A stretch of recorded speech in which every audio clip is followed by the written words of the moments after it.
Welcome back, everyone. Today we will continue with Class 9 Civics Constitutional Design. So, in the last lecture, we have studied about the democratic constitution in South Africa, okay, and also struggle against apartheid, जो apartheid एक racial discrimination वाला system चल रहा था, ठीक है, उसके बारे में पढ़ा था हमने।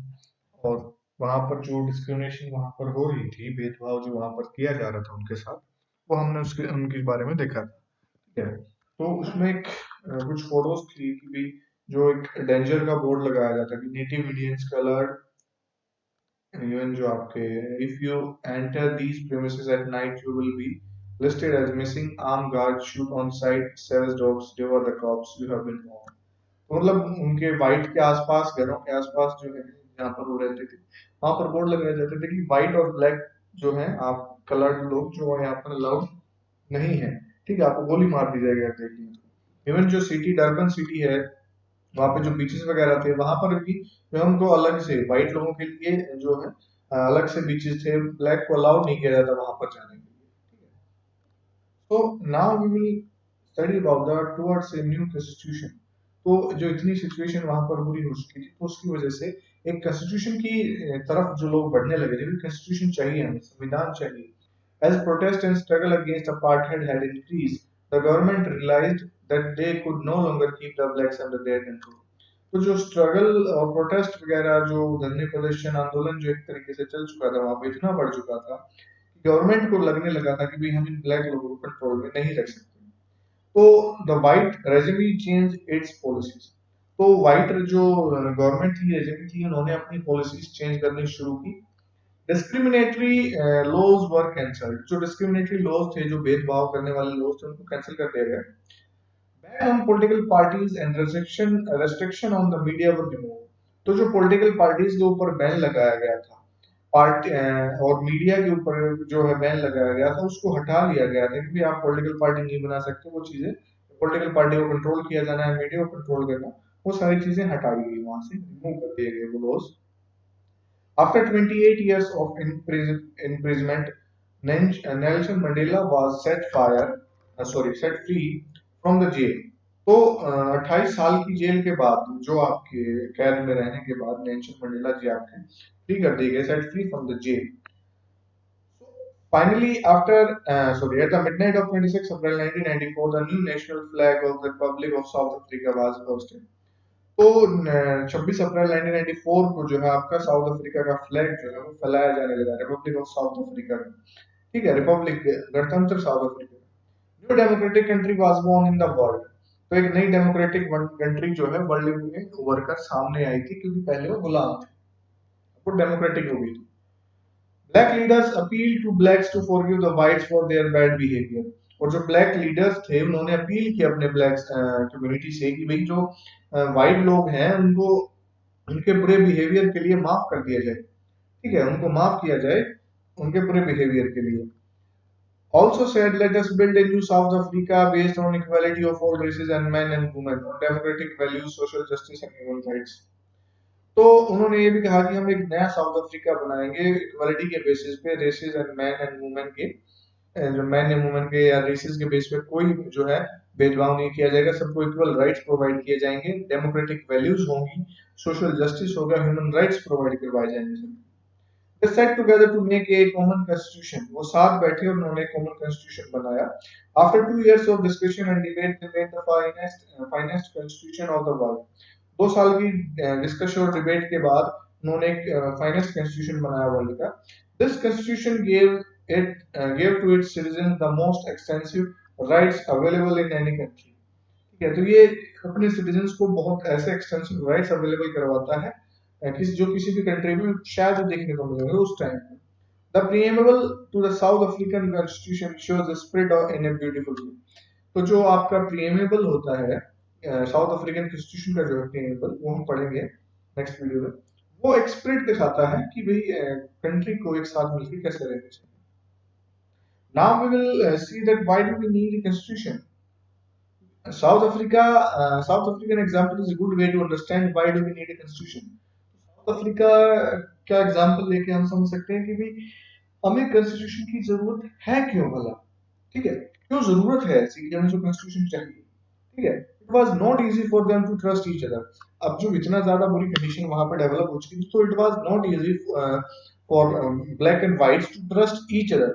ठीक है, दे हैड देयर फियर्स, दोनों के अपने मन में अपने अपने फियर्स थे। ठीक है, ब्लैक को लगता था कि भाई व्हाइट अगर इनको साथ में रखा, फिर से रखा, तो हमारे साथ फिर भी व्यवहार करेगा, और व्हाइट को लगता था कि हमने इनके साथ इतने साल इतना बुरा व्यवहार किया है, तो ये अब हमारे साथ कुछ गलत कर सकते हैं।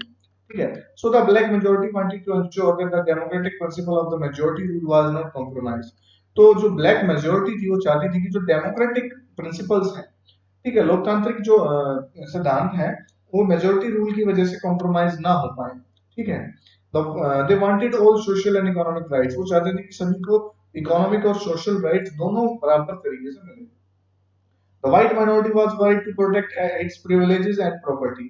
और जो white minority थी वो worried थी कि protect अपने privileges और property को, जो उनके अधिकार थे, उनकी property थी, उनको बचाए रखने के लिए वो जो है थोड़ी worried थी इस बारे में। After long negotiation, both parties agreed to a compromise। काफी टाइम तक बातचीत करने के बाद दोनों पार्टी जो है compromise के लिए agree हुई। The whites agreed to the principle of majority rule and that of one person one vote। और व्हाइट लोग जो है जो मेजोरिटी रूल के लिए मान गए, और 1 पर्सन 1 वोट, वोट का अधिकार सभी को समान रूप से दिया जाने लगा। They also agreed to accept some basic rights for the poor and the workers। तो उन्होंने ये भी माना कि जो पुअर और वर्कर्स हैं उनके लिए कुछ बेसिक राइट्स प्रोवाइड करवाए जाने चाहिए। They agreed that the majority would not take away the property of the white minority। और उन्होंने ये भी एग्री किया कि जो मेजोरिटी है, ज्यादा पॉपुलेशन है जो ज्यादा उसमें है, कंट्रोल में है, जिनके पास ज्यादा गवर्नमेंट, वो माइनॉरिटी के प्रॉपर्टी राइट्स के साथ छेड़छाड़ नहीं करेगी। ठीक है, this compromise was not easy. तो ये समझौता करवाना बहुत इजी नहीं रहा उस टाइम पे। To build trust, one way was to write down all these rules, how the rulers are to be chosen in the future, and what power have the elected governments and which task they will do। तो ये trust बनाने के लिए उन्होंने ये सब चीजें note down की, रूल्स बनाया, इन रूल्स इन सारे रूल्स को नोट डाउन किया, और ये भी बताया कि उसमें कि रूलर जो होगा अपना नेक्स्ट, वो कैसे चूज किया जाएगा, फ्यूचर में कैसे उसको चुना जाएगा, और इलेक्टेड गवर्नमेंट के पास कौन सी पावर्स होंगी और क्या क्या टास्क वो गवर्नमेंट करेगी, ये सारी चीजें लिख के रिटन डाउन की गई। Now they also agree that these rules will be supreme, that no government will be able to ignore these। और उन्होंने ये भी माना कि ये जो रूल्स आपके बना दिए गए ये सुप्रीम होंगे। ठीक है, कोई भी गवर्नमेंट आपकी कभी भी आए, कोई भी गवर्नमेंट बने, इन रूल्स के साथ छेड़छाड़ वो नहीं कर सकती। ठीक है, वो इन रूल्स के साथ छेड़छाड़ नहीं करेगी, और उसी के अकॉर्डिंग उसको काम करना पड़ेगा, या उसको इग्नोर भी नहीं कर सकती। This set of basic rules is called a constitution. तो ये जो सेट, जो बेसिक रूल्स का जो एक कहेंगे बुक या सेट जो बनाया गया, उसी को कॉन्स्टिट्यूशन कहा गया, इसके अंदर रूल्स सारे लिखे गए। This applies to all governments, any association, club in an area, a cooperative society or a political party। और ये रूल्स आपके सभी के ऊपर अप्लाई होते थे, चाहे वो आपकी गवर्नमेंट, कोई भी गवर्नमेंट बनती थी, चाहे एसोसिएशन हो कोई, चाहे क्लब हो किसी एरिया का, चाहे कोऑपरेटिव सोसाइटी हो, और चाहे कोई भी पॉलिटिकल पार्टी हो। All of them have to follow these rules, or we can say they have to follow this constitution। Constitution is the supreme law that defines the relationship among people living in territory called citizens, and also the relationship between the people and the government।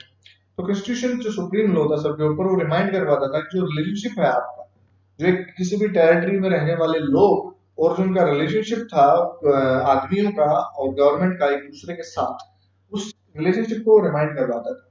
और supreme ये कहता है कि constitution ही supreme है। एक constitution does many things. एक constitution जो है कई चीजें करता है कि क्या, first it generates a degree of trust and coordination among the people to live together. एक डिग्री ऑफ ट्रस्ट क्रिएट करता है, जनरेट करता है कि जो लोग वहां पर रह रहे हैं वो साथ में एक दूसरे के साथ मिलजुल के रहें, भाईचारे की भावना के साथ रहें। ठीक है, चाहे ब्लैक हो, चाहे व्हाइट हो, चाहे रेशियल डिस्क्रिमिनेशन के बेस पे, चाहे कास्ट के बेस पे, चाहे जेंडर के बेस पे, वो एक साथ इकट्ठे मिलकर रहेंगे। Second, it specifies how the government will constituted and their powers to take decision। और सेकंड वो स्पेसिफाई करेगी कि भाई गवर्नमेंट कैसे बनाई जाएगी, और क्या क्या पावर्स गवर्नमेंट के पास होंगी, वो क्या क्या डिसीजन ले पाएगी, या आपका कॉन्स्टिट्यूशन डिसाइड करेगा। Third, it lays down limits on the government powers of government and tells us what the rights of the citizens are।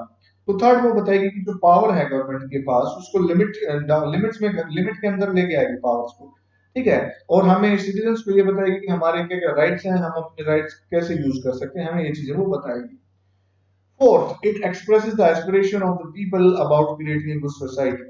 वो जो अरमान होते हैं, फीलिंग्स होती हैं, एक्सप्रेसेस कर उसको एक्सप्रेस करती है ये आपकी पीपल के, जो एक गुड सोसाइटी को क्रिएट करने में हेल्पफुल साबित होती है। तो these are the reasons which tell us why do we need a constitution.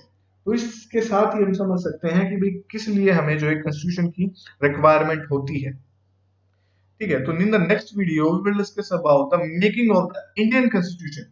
अब हमने ये तो पढ़ लिया कि भाई कॉन्स्टिट्यूशन की रिक्वायरमेंट क्यों है, क्यों चाहिए होता है, कैसी सिचुएशन रही होती है। साउथ अफ्रीका एक बेस्ट एग्जांपल था, हमने साउथ अफ्रीका के एग्जांपल से इस चीज को समझ लिया है। So in the next video we will discuss about the Indian constitution कि भाई इंडियन कॉन्स्टिट्यूशन कैसे बना आपका। अफ्रीका के बारे में तो हमने पढ़ लिया। Now in the next video we will study about the Indian constitution, Indian constitution कैसे डेवलप हुआ आपका और क्या डिफिकल्टीज का सामना हमें करना पड़ा। So that's all for today. Thank you so much.